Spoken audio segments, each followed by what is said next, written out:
Well, how do you think Brandon reacted to getting out on the court? Oh, I thought he was, he's good. Of course, he can just really shoot the ball, and he did some good things, obviously, and make 3 threes. And I thought the best play he made was when he drove it there in transition in the first half and got the and one, which was really nice. But I thought he played really, really well. Coach, Brennan said that you told him that with him on the floor, you think this team can win an actual championship. Why is that exactly? Once again, you guys have been scooped. I haven't ever said that.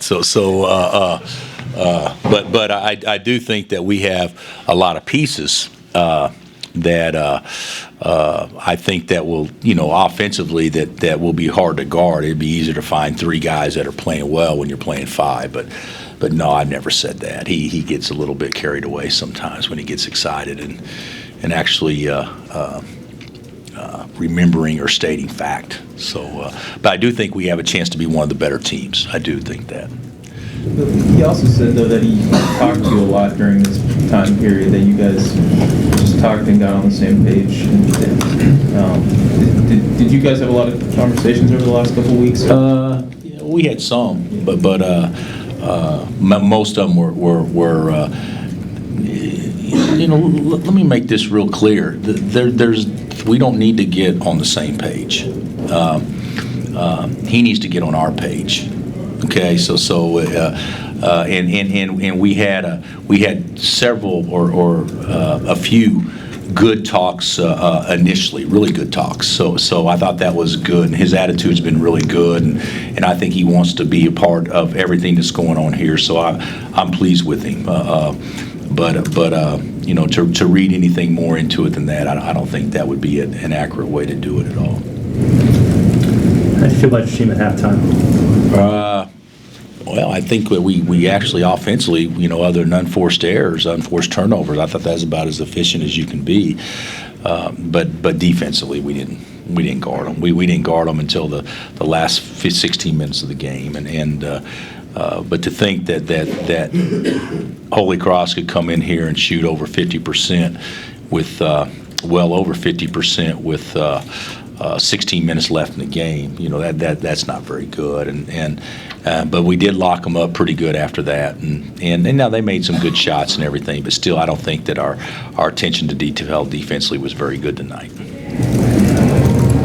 Well, you come into this game shooting over 45% from 3, and now you're shooting better from 3. I mean, how good can this team be from that distance? Well, it's the best team we've had. I've said this, it's the best shooting team we've had, but I think a lot of times some of the best shooting teams don't translate to the best teams because a lot of people that score easily think that they don't need to guard quite as tough. My best defensive teams have always been the ones that struggled scoring, and then they knew they had to guard, and so that became their personality, and who they were was a tough-minded defensive team, rebounding team, stealing extra possessions, and then when we made shots, we were really, really good. And sometimes I think when teams make shots, they have a tendency to relax a little bit defensively. But I think that offensively, though, this could be as good a team as we've had. We're just missing that one legitimate low post score that we can just throw it to and come away with a basket or a foul, and hopefully someone will develop into that. Did you see those lapses on defense in the first half? Yeah. When you guys were shooting? Yeah. That's it's 45-25, and then we should have cracked the game right there, and we putter around and don't finish the half right, and then we don't start the half right. So that's something that we definitely need to get better at. Bill, can you comment on Wayne's play?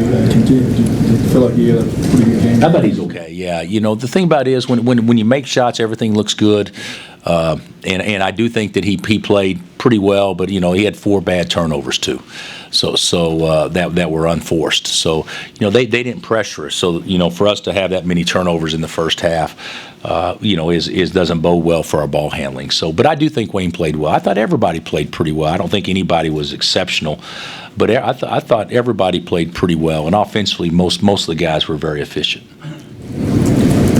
They were held at a field with like 13 minutes in the second half. What were you guys doing during that stretch?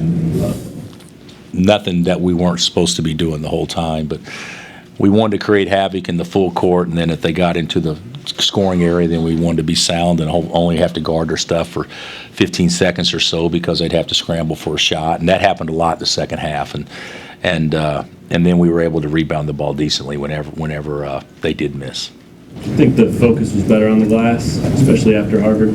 Yeah, it's hard to tell, from my opinion, because you look at it, and Holy Cross is not they do some things very well, but defensive rebounding is not one of the things that they, rebounding. They're -9 for the year. So yeah, I think we did fine, but I don't think it was a dominant deal. The best we rebounded the ball was Michigan State. I think we were +8 or +10 against Michigan State, if I'm not mistaken, and that was a game we lost. But I think that and Vanderbilt, if I'm not mistaken, no, I think Michigan State, they out-rebounded us. Maybe it's Vanderbilt that we rebounded the ball well. But yeah, we've got to do a better job on the offensive defensive glass. Len and Jamari, that's just precautionary stuff. Yeah, you know what? I told those guys, and this is kind of, they got the shaft tonight in some respects because they could have played, but I didn't see any reason to do it. I didn't see any reason to play them, and then you play 5 minutes each, and then and turn an ankle or do something like that. We need everybody full strength, and I also wanted to use, Hunter hadn't had a chance to play, and Sheck hadn't had a chance to play, and I wanted to. I'm substantial minutes, and I want to see them in substantial minutes, which is hard to do if you're rotating 2 more guys in there. So yeah, it was nothing negative at all because they both played very well so far this year, but they are nicked up. Anything How else? did Hunter play, and did you start him because, like you said, you wanted to give him? Yeah, I wanted to see. I thought he's fine. The way they played defense in the first half, there wasn't a lot of inside touches because they packed it in and then and switched everything in their little matchup, and so we shot a lot of threes. But so he didn't get a lot of touches for shots, but I think he did fine. I think he obviously got a lot of deflections and certainly blocked a couple of shots and everything. But like I said, it wasn't a game I don't think that anybody ever looked really good or got in a great rhythm because the way they play, they don't really allow you to get in a great rhythm. Do you think the team kind of shoots better as a whole when Brennan's out on the floor? Is there a contagious aspect to his presence out there? Well, you could say that, but the biggest reason we shoot better is because he's one of the shooters in the game. But I don't know if I could go quite that far. I think making shots is contagious, but you look at it. Hey, there's been UCLA. That's as well as we can play.